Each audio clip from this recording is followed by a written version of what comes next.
जम्मू कश्मीर की विधानसभा में वो तस्वीर देखने को मिली जो शायद ही किसी ने सोचा था। दरअसल बीते बुधवार को विधानसभा में नेशनल कॉन्फ्रेंस की तरफ से एक प्रस्ताव लाया गया जिसमें राज्य को स्टेटहुड देने के लिए और स्पेशल स्टेटस देने के लिए मांग की गई। लेकिन इस प्रस्ताव पर भारतीय जनता पार्टी के विधायकों ने आज मोर्चा खोल दिया। विधानसभा में भारतीय जनता पार्टी के तमाम विधायकों ने विरोध किया, तो वहीं दूसरी तरफ एआईपी यानी कि इंजीनियर रशीद की पार्टी के उनके भाई विधायक जो हैं वहां पर उन्होंने बेल में जाकर एक पोस्टर लहराया जिस पर भारतीय जनता पार्टी के विधायक भड़क गए, जिसके बाद तो जैसे हंगामा बरप गया।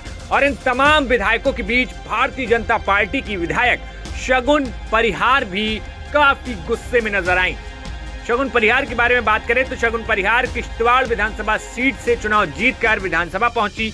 शगुन परिहार के लिए प्रधानमंत्री मोदी ने खुद रैली करते हुए प्रचार किया था। यहाँ पर शगुन परिहार पहली बार की विधायक हैं और पहली बार की विधानसभा में पहुंचते ही शगुन परिहार ने विपक्ष यानी कि सत्ता जो पक्ष थी, सामने बैठे हुए जो नेशनल कॉन्फ्रेंस, पीडीपी और साथ ही साथ एआईपी के जो विधायक थे उनसे तीखी बहस यहाँ पर शगुन परिहार की हुई। इसके साथ ही साथ शगुन परिहार ने गुस्से में डेस्क पर चढ़ते हुए सीधे स्पीकर की तरफ इशारा करते हुए काफी ज्यादा बयानबाजी की।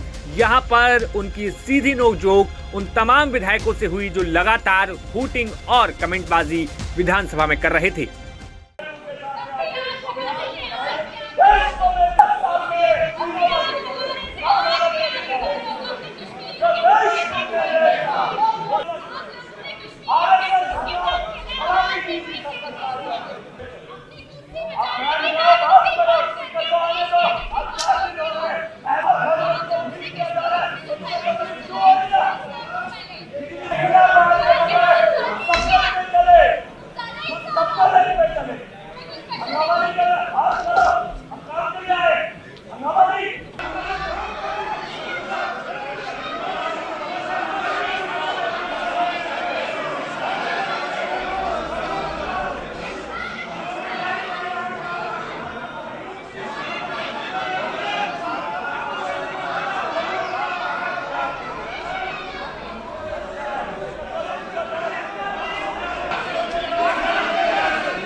बता दें कि धारा 370 की बहाली को लेकर सबसे पहले पीडीपी के विधायक की तरफ से प्रस्ताव आया था, यानी कि उसके बाद यानी कि हाल के बुधवार में ये प्रस्ताव जो है डिप्टी सीएम सुरेंद्र कुमार चौधरी की तरफ से रखा गया, जिसके बाद जो है आज यानी कि अगले दिन काफी हंगामा देखने को मिला। इन तमाम हंगामे के बीच बड़ी बात ये रही कि स्पीकर ने आखिर में हंगामा करने वाले भारतीय जनता पार्टी के विधायकों के लिए साफ कह दिया कि मार्शल्स जो हैं यानी कि जो सुरक्षा कर्मी हैं जो विधानसभा के अंदर जिन्हें मार्शल बोला जाता है, वो एक एक करके भारतीय जनता पार्टी के तमाम विधायकों को सदन के बाहर खींच कर ले जाने लगे। और ये खींचतान इतनी ज्यादा भयंकर थी कि इसमें कई नेताओं को चोट आने की बात भी सामने आई है। कई नेताओं, कई विधायकों को यहाँ पर धक्के दिए गए और धक्के के साथ, खींचतान के साथ उनको सदन के गेट के बाहर यानी कि हॉल से बाहर कर दिया गया। इन तमाम कार्रवाइयों पर जब हमने खुद शगुन परिहार से इस मुद्दे पर बात की तो सुनिए उन्होंने क्या कुछ कहा। जम्मू कश्मीर की असेंबली में आज हमें काफ़ी रक्कस देखने को मिला है और इस सारे पे हमारे साथ बात करने के लिए एमएलए किश्तवाड़ शगुन परिहार जी हैं। शगुन जी, ये बताइए आज यहाँ पे असेंबली में जो रक्कस हुआ इसके बारे में आप बताइए।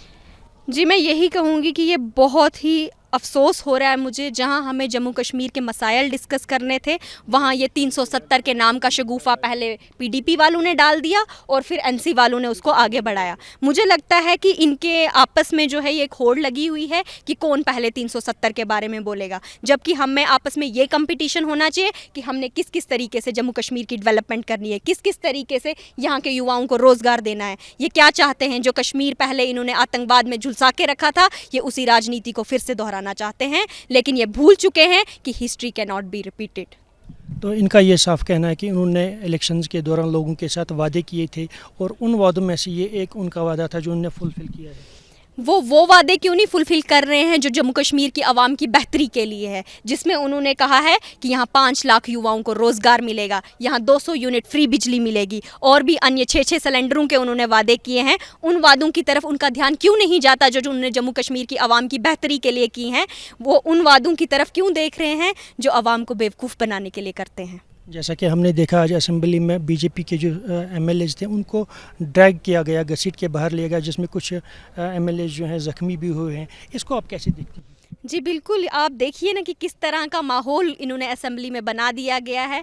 लेकिन इनको ये मैं बोलती हूँ कि वहाँ पे स्पीकर साहब जो बैठे हैं वह पूरी सदन को रिप्रेजेंट करते हैं, वो एक पर्टिकुलर पार्टी के स्पीकर नहीं हैं। मुझे अफसोस होता है वो एक पर्टिकुलर पार्टी के इशारों पे नाच रहे हैं। आखिरी सवाल, कल यहाँ पे लास्ट दिन है असेंबली का और आपकी क्या रणनीति रहेगी कल के लिए? हमारी रणनीति बेहद साफ थी। हमने जम्मू कश्मीर के मसाइल उठाने थे, वहाँ की सड़क, पानी और बिजली को लेके बात करनी थी। मैंने अपने किश्तवाड़ की डेवलपमेंट को लेके बात करनी थी कि मेरे कुंतवाड़ा में सड़क क्यों नहीं है, क्यों मेरे टागूद में सड़क क्यों नहीं है, कि मेरे ठकराई में सड़क क्यों नहीं है। लेकिन इनको हमेशा से ये शगुफे डालने की आदत है, तो इन्होंने आज भी वो 370 के नाम का शगुफा डाल दिया, जबकि ये जानते हैं जम्मू कश्मीर की assembly, supreme court, constitution of India और हमारी पार्लियामेंट से ऊपर नहीं है। और जब ये सारी चीज़ें हो चुकी थी तो इनको फिर ये बार बार ये आतंकवाद की राजनीति पे आने की क्या ज़रूरत है, मुझे समझ नहीं आता। Thank you. तो ये थी शगुन जी, जिनका साफ कहना था कि हम असेंबली में इसलिए आए थे कि यहाँ के लोगों के जो भलाई के हैं उनके कामों पे चर्चा हो, सड़क, पानी, बिजली का जो इशू है जो हमने लोगों के साथ वादे किए हैं उन पे बात हो। लेकिन नेशनल कॉन्फ्रेंस और आज जो ये रेजोल्यूशन सदन में पेश किया गया उसकी वजह से सारा जो सदन है, असेंबली जो है डिसरप्ट हो गई। और जो ये रेजोल्यूशन है इसको ये सुप्रीम कोर्ट या पार्लियामेंट से ऊपर नहीं है। तो अब कल हमें यही देखना होगा कि कल का जो यहाँ पे सत्र चलेगा क्या वो हंगामा आराई से भरपूर होगा या कल कोई लोगों की जो है भलाई की बात की जाएगी यहाँ पे।